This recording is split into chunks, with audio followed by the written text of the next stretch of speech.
രാമജന്മഭൂമി കേസിൽ വിവാദ പരാമർശവുമായി മുസ്ലിം ലീഗ് സംസ്ഥാന അധ്യക്ഷൻ. അയോധ്യയിലുള്ള നിലവിലെ രാമക്ഷേത്രം വഖഫ് ഭൂമിയാണെന്ന് പാണക്കാട് സാദിഖ് അലി ശിഹാബ് തങ്ങൾ സുപ്രീം കോടതി വിധി വന്നതുകൊണ്ട് മാത്രമാണ് അനുസരിച്ചത്. മുസ്ലിം പേഴ്സണൽ ലോ ബോർഡ് അടക്കം അംഗീകരിച്ചത് അതുകൊണ്ടാണെന്നും സാദിഖ് അലി തങ്ങൾ പറഞ്ഞു. വിവരങ്ങളുമായി ശിവദാസ് കന്മനം ചേരുന്നുണ്ട്. ശിവദാസിലേക്ക് എത്താം ആ പ്രതികരണത്തിന് ശേഷം.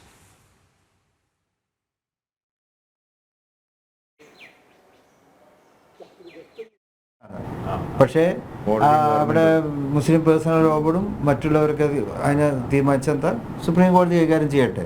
സുപ്രീം കോടതിയുടെ തീരുമാനം വന്നു, എല്ലാവരും അത് അംഗീകരിച്ചു.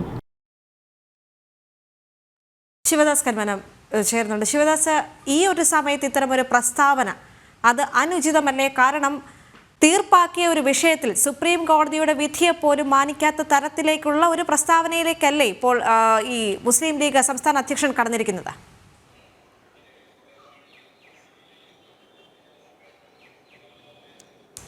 തീർച്ചയായും മുനമ്പം വിഷയവും അതോടൊപ്പം തന്നെ വഖഫ് ഭൂമിയുടെ കയ്യേറ്റങ്ങൾ അടക്കമുള്ള വിഷയങ്ങൾ ഇപ്പോൾ കഴിഞ്ഞ കുറച്ച് ദിവസങ്ങളായി ചർച്ചയിൽ ഉയർന്നുകൊണ്ടിരിക്കുന്ന ഒരു സാഹചര്യമാണ് ഉള്ളത്. ഈ സാഹചര്യത്തിലാണ് ഇപ്പോൾ പാണക്കാട് സാദിഖ് അലി ശിഹാബ് തങ്ങളുടെ ഇത്തരത്തിലുള്ള ഒരു വിവാദമായൊരു പരാമർശം ഉണ്ടായിരിക്കുന്നത്. ഒരു വാർത്താ സമ്മേളനത്തിലാണ് അദ്ദേഹം ഇങ്ങനെ പറഞ്ഞത്. രാമജന്മഭൂമിയുമായി ബന്ധപ്പെട്ട് അത് വഖഫിൻ്റെ ഭൂമിയാണ് എന്നാണ്. അതായത് ബാബരി മസ്ജിദ് നിലനിന്നിരുന്ന സ്ഥലം അത് വഖഫിൻ്റെ ഭൂമിയാണ്, അത് എല്ലാവർക്കും അറിയാം.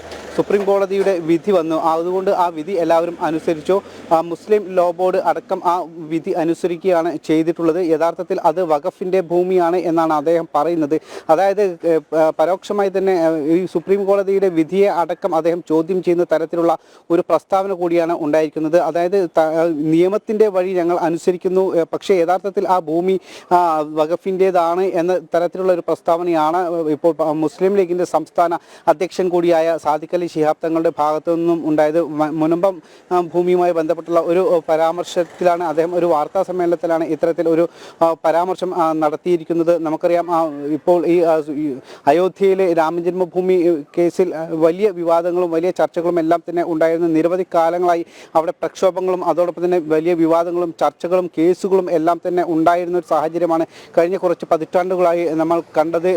അതിനുശേഷമാണ് ഏറ്റവും ഒടുവിലായി സുപ്രീം കോടതി തന്നെ ഇതിന് അന്തിമം ഇട്ടുകൊണ്ട് ഒരു കൃത്യമായ ഉത്തരവ് പറഞ്ഞത്. അതായത് ഇവിടെ ക്ഷേത്രം നിർമ്മിക്കണം എന്ന ഉത്തരവാണ് ഏറ്റവും അവസാനമായി സുപ്രീം കോടതിയുടെ ഭാഗത്തു നിന്നും ഉണ്ടായത്. അതിനുശേഷം അവിടെ രാമക്ഷേത്രം ഉയർന്നു, രാംലല്ല അടക്കം അവിടെ പണിത് കഴിഞ്ഞു. അതിനുശേഷമാണ് ഇപ്പോൾ ഈ ഒരു അനുചിതമായ ഒരു പ്രസ്താവന ഈ മുസ്ലിം ലീഗിൻ്റെ സംസ്ഥാന അധ്യക്ഷൻ്റെ ഭാഗത്തു നിന്നും ഉണ്ടായത്. അതായത് ഇപ്പോഴും അവർ അത് തങ്ങളുടെ ഭൂമി തന്നെയാണ് എന്ന അവകാശവാദത്തിൽ തന്നെ ഉറച്ചു നിൽക്കുകയാണ്. നിയമം അനുസരിച്ചു എന്ന് മാത്രം അദ്ദേഹം പറയുന്നു. ഈ നിലവിൽ വഖഫ് ഇപ്പോഴും പല ഇത്തരത്തിൽ വിവിധ ഭൂമികളിൽ അവകാശവാദം ഉന്നയിച്ചുകൊണ്ട് തന്നെ രംഗത്ത് വന്നിട്ടുണ്ട്. പ്രത്യേകിച്ച് രാജ്യത്ത് 250ഓളം സംരക്ഷിത സ്മാരകങ്ങൾ തങ്ങളുടേതാണ് എന്ന അവകാശവാദവുമായി വഖഫ് രംഗത്ത് വന്നിട്ടുണ്ട്. അതിൽ തന്നെ അമ്പലങ്ങളും അതോടൊപ്പം തന്നെ പള്ളികളും മറ്റ് ക്രിസ്ത്യൻ ചർച്ചുകളും അടക്കം ഇതിൽ ഉൾപ്പെടുന്നുണ്ട്.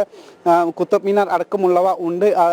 ഇതിൽ തന്നെ എടുത്തു പറയാവുന്ന ഒരു കാര്യമാണ് ഭഗവാൻ ശ്രീകൃഷ്ണൻ ജനിച്ച ദ്വാരകയിലെ ഒരു ദ്വീപ് തങ്ങളുടേതാണ് എന്ന അവകാശവാദവുമായി ഉപതെരഞ്ഞെടുപ്പുമായി ബന്ധപ്പെട്ട ആ ഒരു സമയത്ത് മുസ്ലിം ലീഗ് മുനമ്പത്തെ ജനങ്ങളോടൊപ്പമാണ് എന്ന് പറഞ്ഞിരുന്നെങ്കിൽ ഉപതെരഞ്ഞെടുപ്പ് കഴിഞ്ഞതിന് ശേഷം ശ്രീരാമ ജന്മഭൂമി പോലും വഖഫ് ബോർഡിൻ്റെതാണ് അല്ലെങ്കിൽ വഖഫ് ഭൂമിയാണ് എന്ന നിലപാടിലേക്കാണ് മുസ്ലിം ലീഗ് കടക്കുന്നത്. ശിവദാസ് കന്മനമാണ് മലപ്പുറത്ത് നിന്ന് വിശദ വിവരങ്ങൾ നൽകിയത്.